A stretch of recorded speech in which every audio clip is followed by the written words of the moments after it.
إلهي لست للفردوس أهلا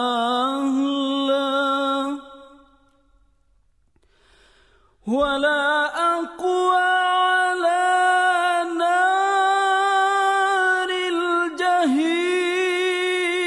الجحيم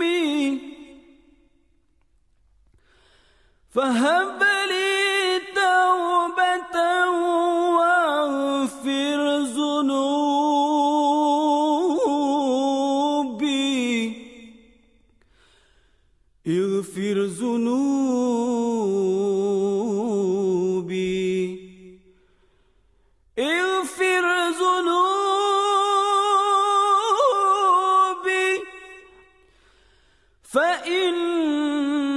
فإنك غافر الذنب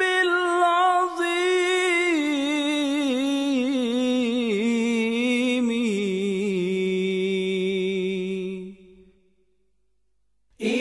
إلهي لست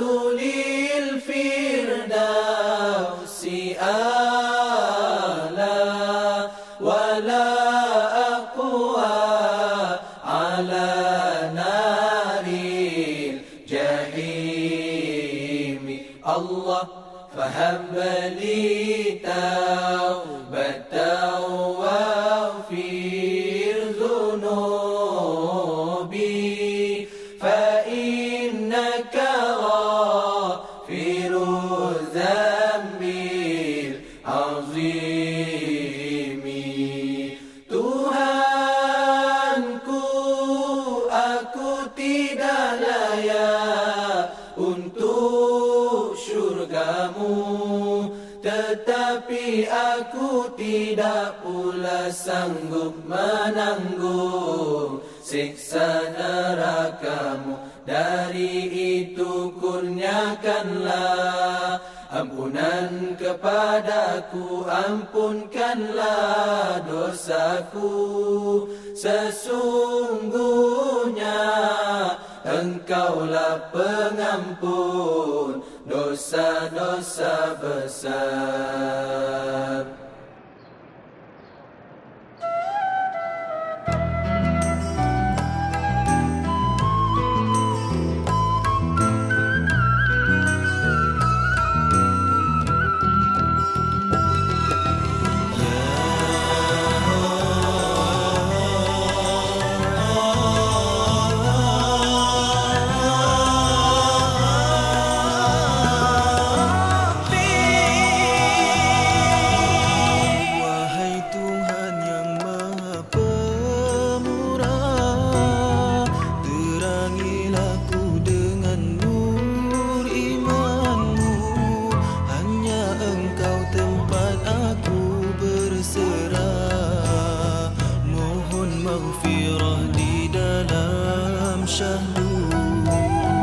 Wahai Tuhan yang Maha Pengasih, ampunilah segala dosaku. Laksana buih di laut memutih, hanyut ditelan gelombang nafsu. Hari-hari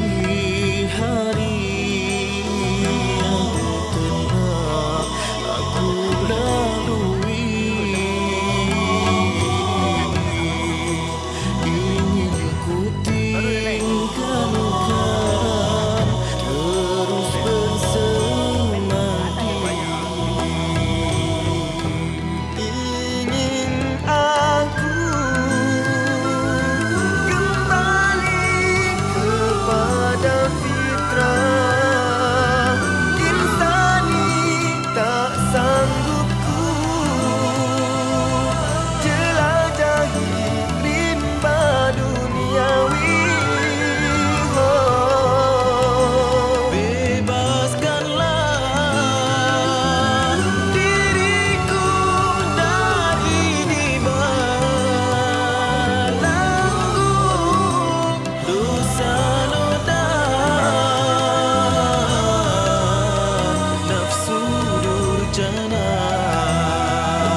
sinarmu terangi hidupku di dalam kegelapan. Aku kan kembali padamu Rabbi, menghadapmu ya Rabbal Izzati. Segala ketentuanku pasrahkan di hujung penghayatan.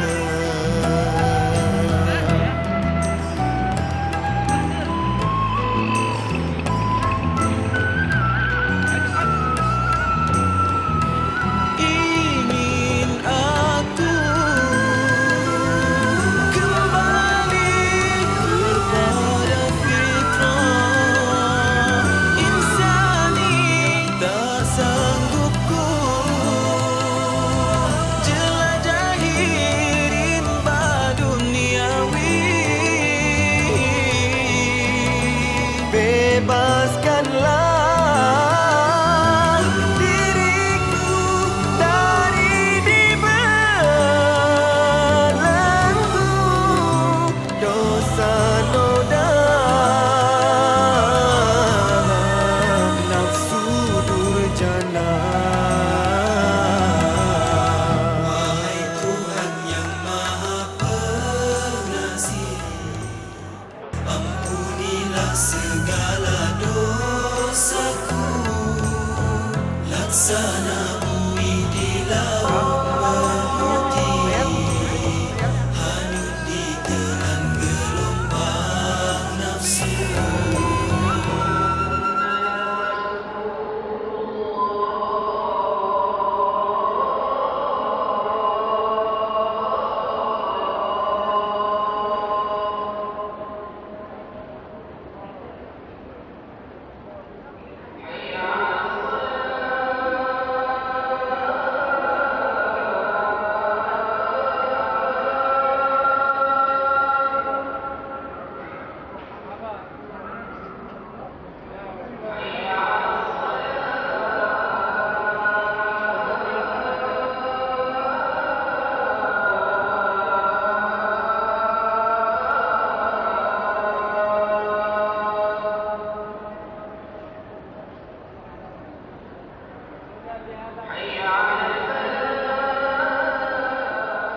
Ini merupakan pada ketinggian hampir dah dekat-dekat nak sampai dengan Gua Hira. Bukan setengah kot, 3 suku lah dah nak sampai. Tapi nak ambil gambar ni satu benda tak nampak kat atas ni. Kamera set macam ni amat menakjubkan. Boleh naik sampai macam ni. Ya Allah, tinggi sungguh.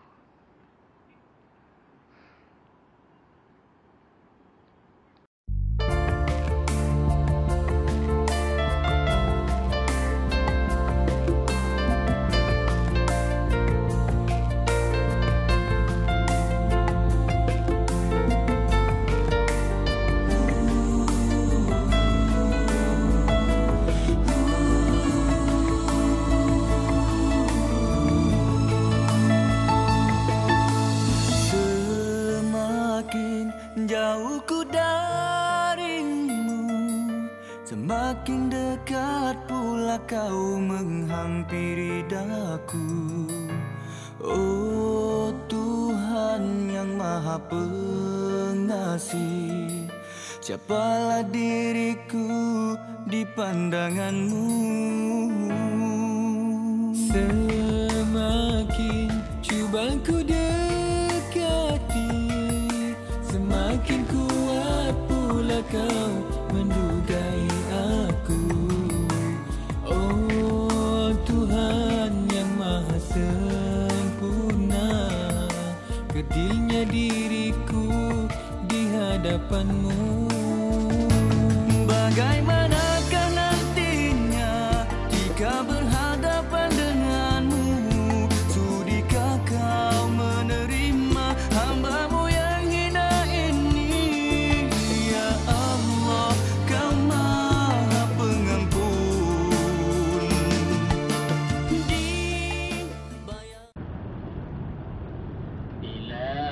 Azrail datang memanggil, jasad terbujur di pembaringan.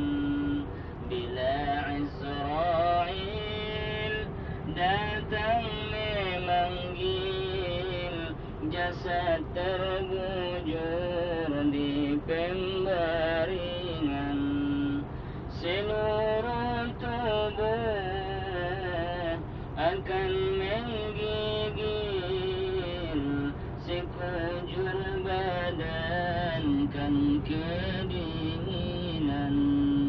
Seluruh tubuh akan menggigil, sekujur badan kan kedinginan. Janganlah mau disanjung-sanjung, engkau digelar manusia agung. Janganlah mau disanjung-sanjung, engkau digelar manusia agung.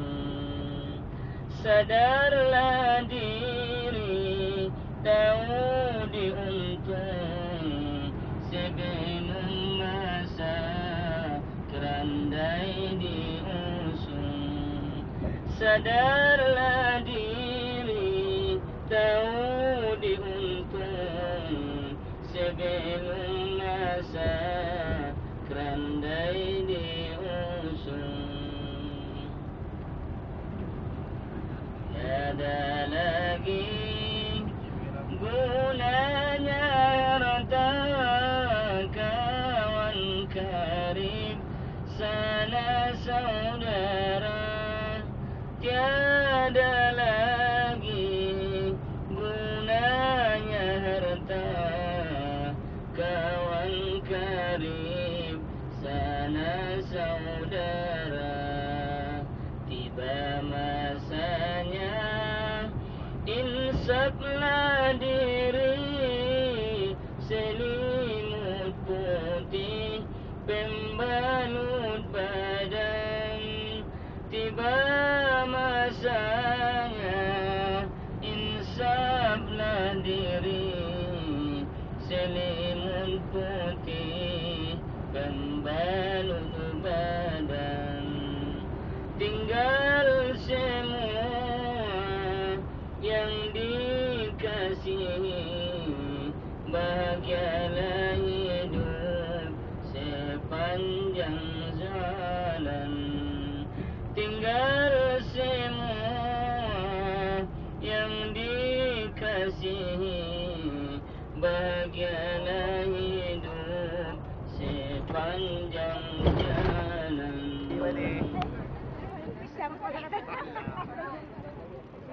Ya, ambil sikit mak. Mana nak betul? Tu. Ha, okey. Ya, ambil sikit. Siapa? Mak.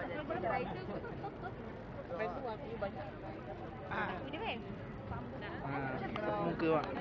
Ambil sebab tak siapa. Ya. Oi, tarik koyak ah. Boleh tarik tak? Oi, rosak lah mana. Sekarang kau jawab. Mak lah. Supaya tak lah. Nah, lah buka banyak ni. Jerawat nanti awak. Tu buih. Kan? Bukan dia rasa kelekek. Tak ada. Macam krim. Macam kering.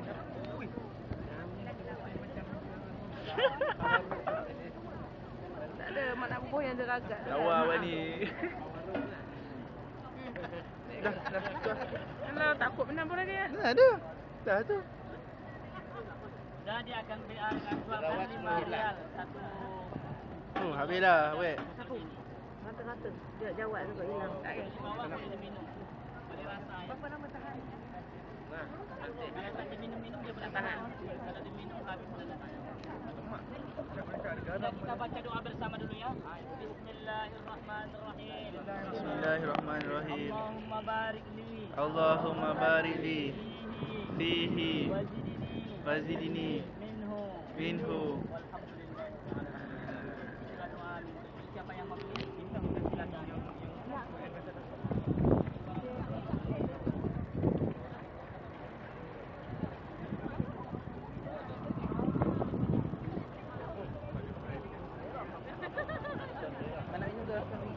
Nak minum.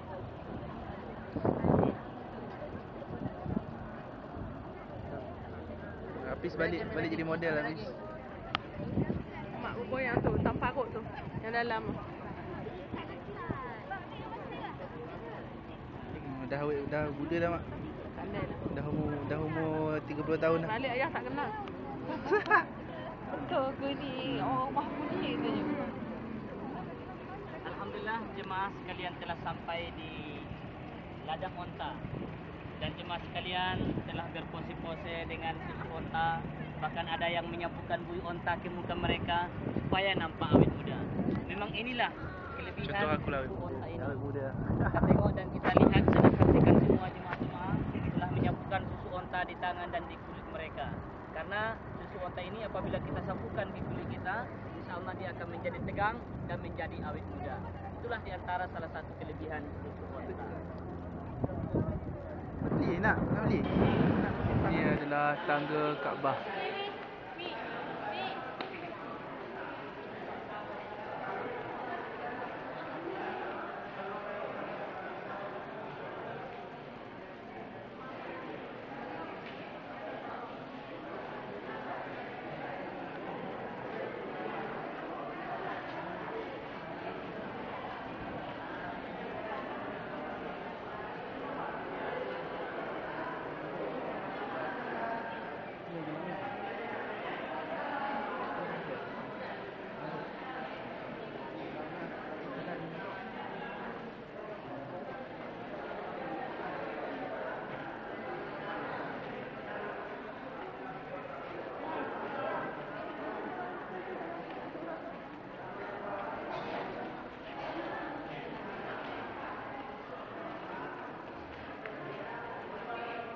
Ini di antara tiang-tiang bersejarah, tiang yang sudah pernah berada di Ka'bah, dan tiang-tiang ini semua hadiah daripada raja-raja. Ini semua tiang-tiang pengingat yang ada di Ka'bah di Masjidil Haram.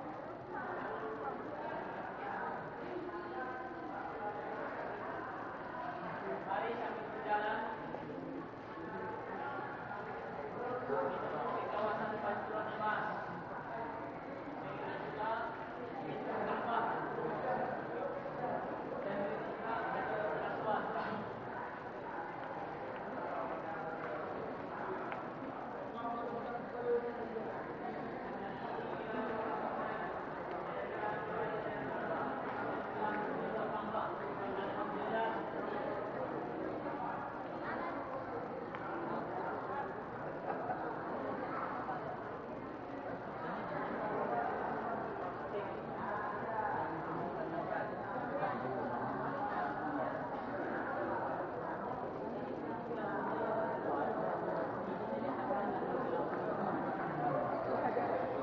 Itulah tempat letak Hajarul Aswad tu.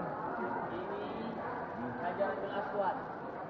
Bergambar di sini macam pegang begini, pandang ke sana macam kita sentuh Hajarul Aswad. Oh ya. Bergambarlah di sini. Nah, macam itu. Dari sini tanggapnya, dari sini. Mak. Sekejap. Itu pintu Kaabah. Pintu di dalam dulu.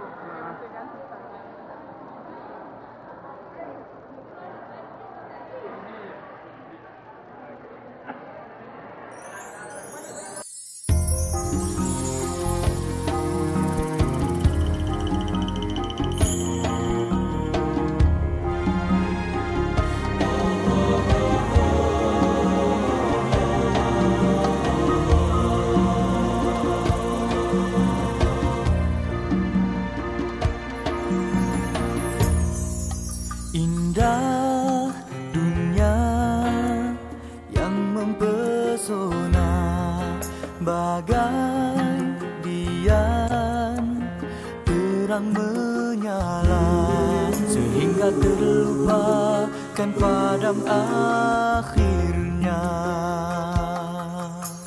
Dunia ini hanya pinjaman untuk menguji keimanan.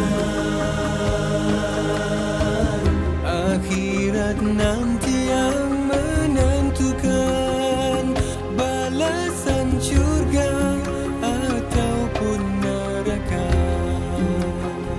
Mengapakah dunia yang dikecari, sedangkan ia kan ditinggalkan.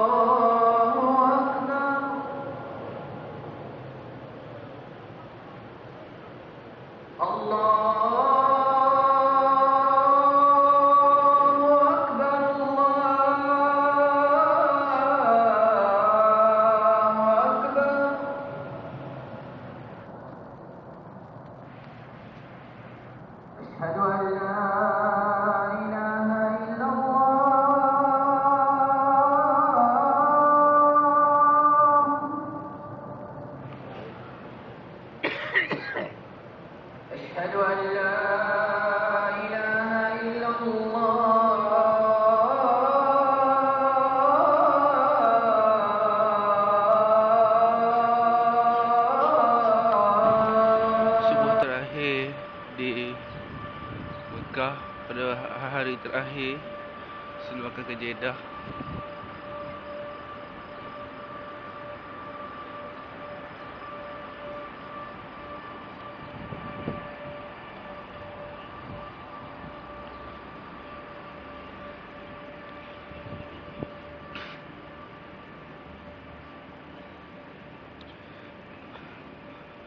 Sayu je rasa hati.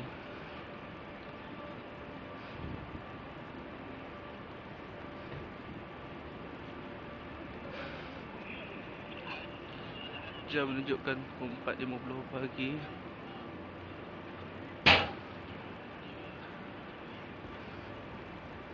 Hudaibiyah, Masjid Hudaibiyah yang tiada bumbung, tinggal batu-batu je.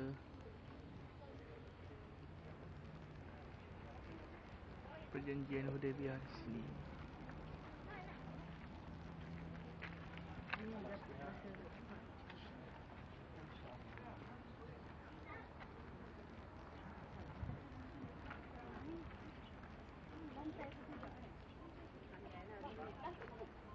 Assalamualaikum warahmatullahi wabarakatuh. Para tetamu Allah sekalian yang dirahmati Allah Subhanahu wa taala. Pada suatu ketika di kawasan Al-Hudaibiyah ini, setelah didengarkan bahwasannya Utsman ibnu Affan, utusan Rasulullah sallallahu alaihi wasallam tiada kembali, bahkan terdengarlah bahwasanya utusan Rasulullah ini telah dibunuh oleh orang-orang kafir Quraisy. Akhirnya Rasulullah dengan para sahabatnya berbaiat dan berjanji setia untuk memperjuangkan agama Allah Subhanahu wa taala. Di sinilah tempat mereka berbaiat, berjanji setia di bawah pokok kayu, dan pokok kayu itu dulunya berada di mihrab masjid yang lama ini. Itulah dia mihrabnya. Nah, disitulah dulu pokok kayu yang dinamakan dengan pokok kayu Ar-Ridwan. Makanya baiat yang di sini dinamakan dengan Baiatur Ridwan. Di masa Umar ibn Khattab, karena banyaknya orang-orang yang menziarahi tempat ini, Umar ibn Khattab takut kalau nanti orang salah menyembah. Takut mereka menyembah kayu dan mengelilingi kayu. Akhirnya Umar ibn Khattab memotong yaitu pokok kayu ini. Nah, kemudian didirikanlah di sini masjid di masa Utsman ibn Affan. Mulalah masjid ini dibina Utsman ibn Affan. Kemudian sempurna pembinaan masjid ini di masa Ali ibn Abi Thalib, khalifah yang keempat. Hadirin para tetamu Allah dan tetamu Rasulullah sallallahu alaihi wasallam. Di sinilah Rasulullah sallallahu alaihi wasallam dengan orang-orang kafir Quraisy berjanji setia. Pada saat yang terakhir utusan orang Quraisy yang bernama Suhail, Nabi pun mengatakan, "Ja'a Suhail, ja'a Suhail." Yang datang ini adalah si Suhail. Suhail maknanya adalah mudah. Sahalallahu umurana. Dengan datangnya si mudah, mudah-mudahan Allah mempermudah semua urusan kita. Singkat cerita, diadakanlah perjanjian setia di antara orang-orang Islam dengan orang-orang Quraisy. Perjanjian yang pertama, tidak boleh menyempurnakan umrah di tahun itu. Kemudian yang kedua, boleh umrah untuk tahun depan, akan tetapi 3 hari saja di Makkah Al-Mukarramah. Kemudian yang ketiga, gencatan senjata. Tidak boleh saling memerangi selama 10 tahun. Dan yang keempat, orang-orang Makkah yang keluar ke Madinah wajib dikembalikan. Tapi orang-orang Madinah yang keluar ke Makkah tidak boleh dikembalikan. Semua peraturan dan perjanjian sebenarnya sudah diusahakan dan disepakati oleh orang-orang Quraisy. Mereka berusaha perjanjian ini. Satu perjanjian yang berat diterima oleh orang Islam. Akan tetapi dengan iman dan sabar, orang Islam dan Rasulullah dapat menerima semua perjanjian yang telah disediakan oleh orang-orang kafir Quraisy. Dan perjanjian yang selanjutnya, orang-orang kampung apabila mereka berpihak kepada Nabi dipersilakan. Siapa yang mau berpihak kepada orang Quraisy dipersilakan. Selesailah perjanjian di antara orang-orang Islam dengan orang-orang Quraisy. Setelah itu Rasulullah SAW mengumumkan kepada para sahabatnya, wahai sekalian sahabatku, kita tidak boleh masuk. Kita hanya boleh masuk tahun depan saja. Sekarang dipersilakan kepada kalian semua untuk bertahallul dan sembelihlah kambing kalian semua. Sembelihlah dam, kata Rasulullah. Akhirnya tidak ada yang mau melaksanakan perintah Rasulullah ini. Sekali Rasulullah mengatakan. Kemudian kali yang kedua Rasulullah mengatakan, wahai sekalian sahabatku, tahallullah kalian, sembelih dam, kata Nabi. Tidak ada yang mau melaksanakan. Ada yang bicara di belakang. Bagaimana? Kata Nabi, dia bermimpi kita masuk Mekah selamat. Kata Nabi, kenapa ada yang mengatakan kenapa diterima? Kalau orang Mekah masuk ke Madinah wajib dikembalikan. Orang Madinah masuk ke Mekah tidak boleh dikembalikan. Itu berat sebelah perjanjian ini. Tidak adil. Kata Umar ibn Khattab. Bahkan banyaklah bicara-bicara di antara mereka. Sehingga Abu Bakar yang menjadi penengah di saat itu. Wahai sekalian sahabat Nabi, kepada siapakah kalian beriman? Kepada Allah. Muhammad itu siapa? Utusan Allah. Apalagi? Bukankah kesepakatan ini semua telah disetujui oleh baginda Nabi? Bukankah itu adalah Nabi kita? Akhirnya semua mengikut. Rasulullah telah memerintahkan untuk bertahallul 2 kali. Tidak seorang pun yang mau melaksanakan. Akhirnya Rasulullah masuk ke dalam kemahnya dalam keadaan marah-marah. Nampak bermuka masam. Masuk ke dalam kemahnya di saat itu. Di dalam khemah Rasulullah berada seorang perempuan, istrinya, itulah dia Ummu Salamah. Istri Nabi yang paling bersih rumahnya. Di antara istri-istri Nabi itu tidaklah sama semua rumahnya. Rumah yang paling bersih di antara istri Nabi adalah Ummu Salamah. Yang paling bersih sekali rumahnya. Berkebetulan dia yang mendapat giliran untuk ikut ke Hudaybiyah ataupun menuju perjalanan Rasulullah di saat itu. Nah, di saat Rasulullah masuk ke dalam khemahnya dalam keadaan muka marah, apa kata Ummu Salamah? Ya Rasulullah, ya Habibullah, ada apa denganmu ya Rasulullah? Kenapa nampak engkau macam marah-marah? Apa yang membuatmu marah ya Muhammad? Apa yang membuatmu marah wahai suamiku tersayang? Apa jawab Rasulullah? Bagaimana aku tidak marah? Bagaimana aku tidak murka terhadap mereka? Telah kuperintahkan 2 kali, tak seorang pun yang mau mendengarkan. Apabila seorang Nabi bercakap 2 kali, apabila seorang Nabi bertitah dan memerintahkan 2 kali, tak diindahkan, aku takut nanti Allah marah terhadap mereka. Sebagaimana umat-umat sebelum aku. Di sebelah kiri kita itu adalah Jabal Saur. Saur artinya kepala unta. Kalau dipandang dari jauh, memang bukit itu seperti kepala unta betina. Yang di sebelah kiri kita jauh di sana ya, di sebelah jembatan ini. Dan sekarang ini kita akan memasuki terowong yang terpanjang di kota Mekah. Itulah terowong yang berada di depan hotel kita. Dan laluan itu adalah laluan raja. Ini adalah laluan raja ke Mina. Ini juga ada orang yang klub main bola. Tak tahu apakah Indonesia dengan Malaysia ini ya. Di saat itu saya kebetulan berada di Malaysia. Waktu ada main bola itu Indonesia-Malaysia, saya datang ke Malaysia malam itu. Tiba-tiba kalah. Bagaimana perasaan Ustaz katanya? Bagaimana perasaan Ustaz katanya? Saya jawab, itu pertanyaan yang belum dapat saya jawab sekarang. Nah, sekarang kita akan memasuki terowong terpanjang di kota Mekah Al-Mukarramah. Kurang lebih dalam 1.500 meter.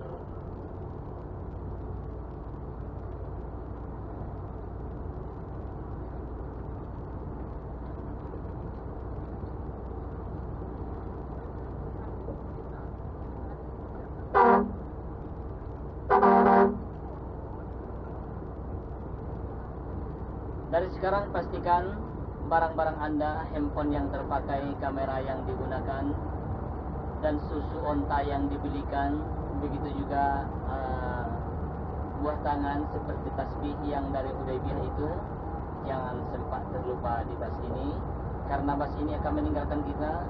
Walaupun ada saatnya kita akan bertemu lagi dengan bas ini, tapi di saat kita mungkin telah terpisah, akan masuk pula orang yang lain yang sama tujuannya dan sama maksudnya. Setelah itu pastikan tidak ada barang Anda yang tertinggal. Kami dari Mutawif Royal Sultan mengucapkan selamat berbahagia dan selamat istilahnya menikmati perjalanan yang insyaAllah akan terasa keindahannya bila kita sudah sampai di negeri Malaysia. Terima kasih atas segala perhatian. Minta maaf atas segala kehilapan dan kekurangan dan keterlambatan. Assalamualaikum warahmatullahi wabarakatuh.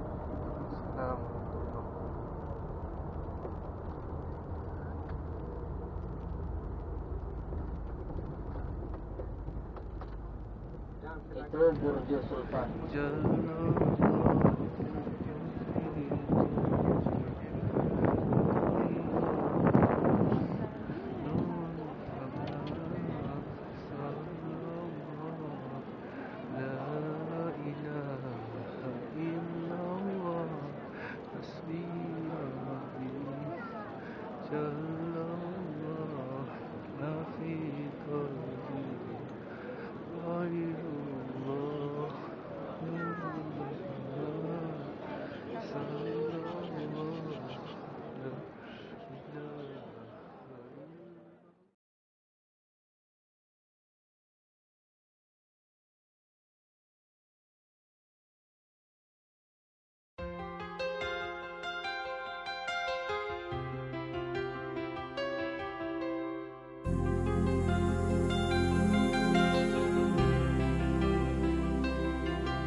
Kau masih tersenyum mengubat lara selindung derita yang kau rasa.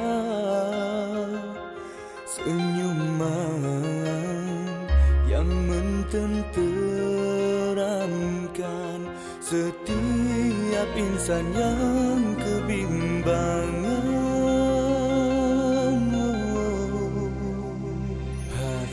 Hakikatnya tak tertanggung lagi derita di pangkuan istrimu Humairah, menunggu saat ketikanya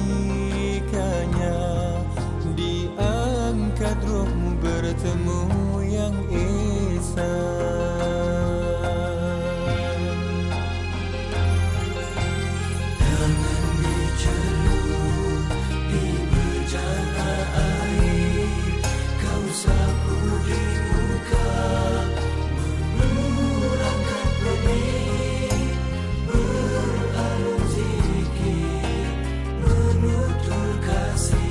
Pada umat dan akhirat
anda telah berpijak dan kita telah berpijak di tempat yaitu sahabat yang dipilih oleh Rasulullah sebagai pemanah. Kalian jangan turun dari bukit ini walaupun kita kalah ataupun menang. Jangan turun kecuali ada perintah dariku, kata Nabi. Mereka di sini sebagai pemanah untuk memanah ke sana. Karena peperangan itu terjadi round yang pertama di sana, di kaki bukit itu ya. Kemudian round yang kedua terjadi di sebelah sini. Pada round yang kedua inilah umat Islam mereka panah begini. Kalah semua, lari semua orang kafir. Mereka lari ke sana dan berhimpun di sana. Sampai sekarang ada satu tempat perhimpunan mereka, rumput pun tak tumbuh di sana. Sekuat apapun hujan, tak pernah tumbuh rumput di situ. Di tempat orang-orang musyrik itu ya. Kemudian di saat mereka sudah lari yang dikomandoi oleh Khalid ibn Walid, akhirnya sahabat yang berada di sini memandang sahabat-sahabat yang lain telah mengumpulkan harta ghanimah. Jadi teringin dalam hati mereka untuk bekerja sama. Bukan terperdaya oleh harta, tidak. Kita tidak boleh mengatakan seperti yang disampaikan sebagian ustaz. Sahabat-sahabat itu diperdaya oleh harta benda. Mana diperdaya oleh harta benda? Kenapa? Karena sebanyak apapun yang dia kumpulkan, walaupun dia kumpulkan 100 goni, bagian dia tetap bagian dia. Pejalan kaki segini, penunggang kuda segini. Semua sudah ada aturannya, diatur oleh Rasulullah dan Allah Subhanahu wa taala. Jadi tidak mungkin mereka itu diperdaya oleh harta benda. Akan tetapi jawabannya kata para ulama kita, mereka itu ingin bekerja sama untuk mengumpulkan harta ghanimah. Nah, kemudian mereka pun turun ke bawah untuk membantu sahabat yang lainnya. Di saat mereka turun, gunung ini telah kosong. Khalid ibn Walid yang menjadi komandan ataupun pengetua orang-orang kafir di saat itu mengambil siasat, kemudian dia serang lagi dari belakang. Dia berpusing ke sana, masuk dari belakang bukit Uhud. Dari sini dia masuk naik ke atas. Sedangkan orang-orang Islam sudah berada di bawah. Akhirnya orang kafir yang berada di atas.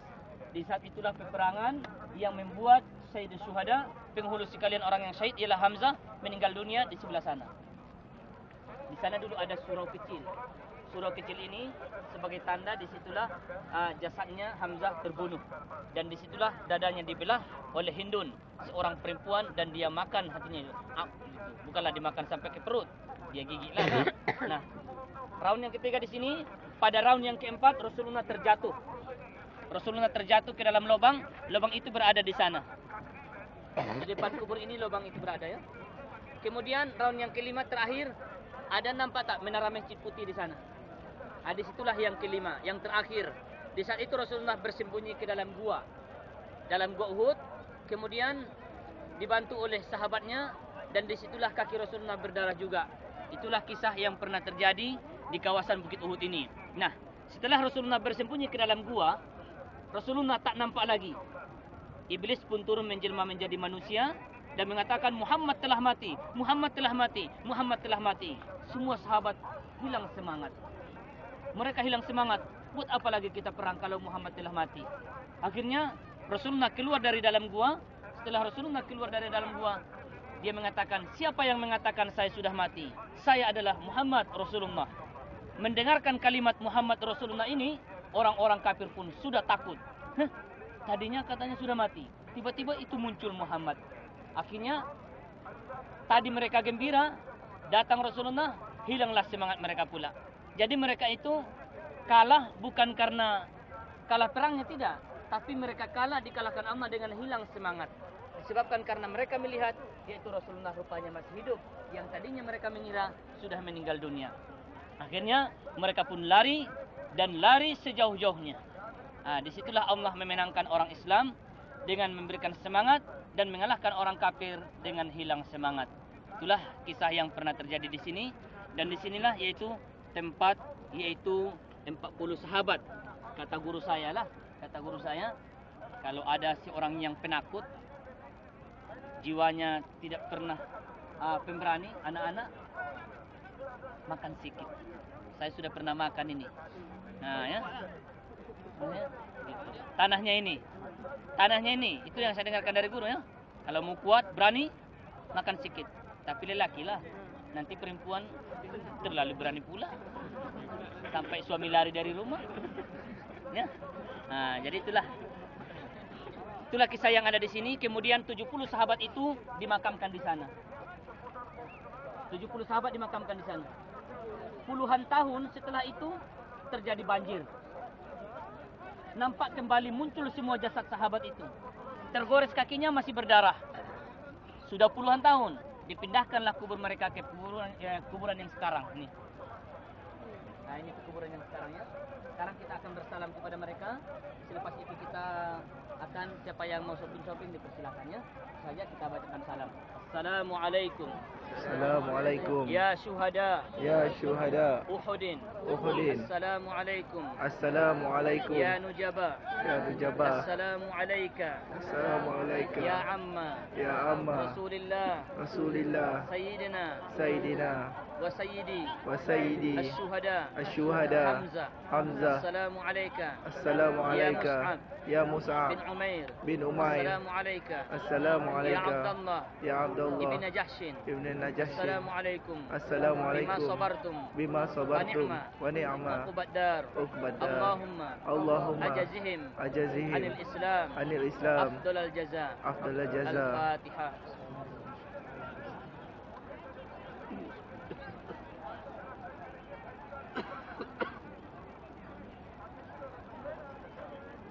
Walhamdulillahirabbil alamin. Sudah? Bagi jemaah yang mau bergambar sendiri dipersilakan. Bagi jemaah yang mau ikut saya ataupun mana tahu ada yang mau langsung pergi ke sana, silakan. Cuma jangan lupa kembali ke bas, macam saya tadi lupa kembali ke bas ya.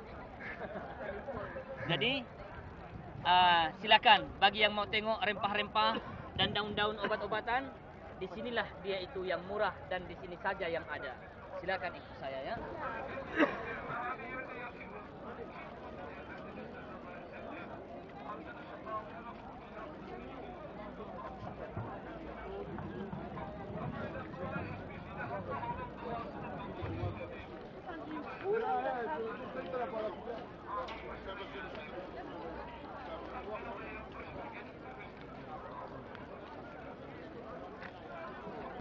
Enjin dimatikan dan kereta ditarik magnet.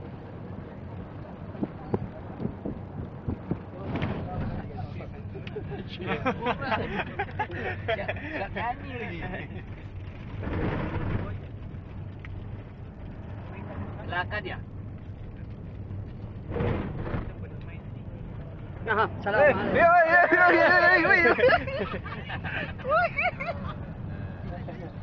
Alah, maaf ni masalah ya, Chef. Apa? Ini tadi kemana ni? Ada juran ni. Oh, ada jangan masalah pakai ya. Ini oleh Malaysia ni.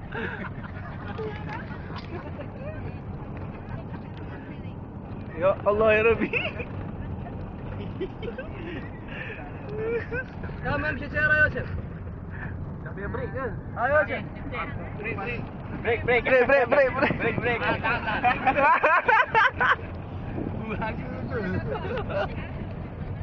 Break, maaf ni. Ni orang macam ni. Buat lawak ni. Yang main juga. Macam ni. Ni masuk YouTube gila ni. Kalau pemandu yang lain tambah laju. Saya senang je dengan guru mereka.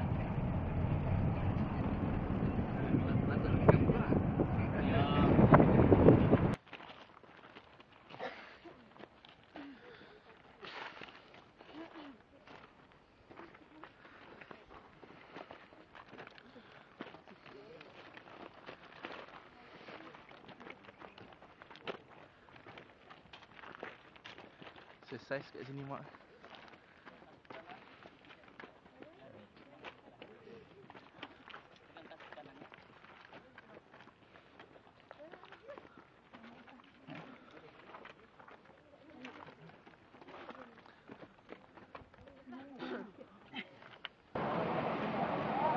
Yang lain dan ternak lain.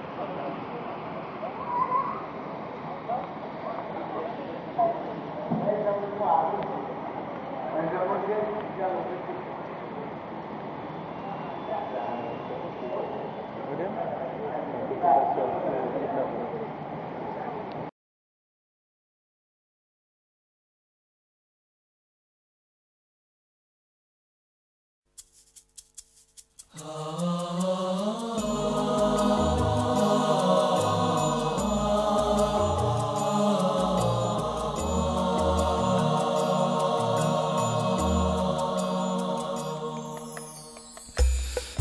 Allah, ya Tuhanku,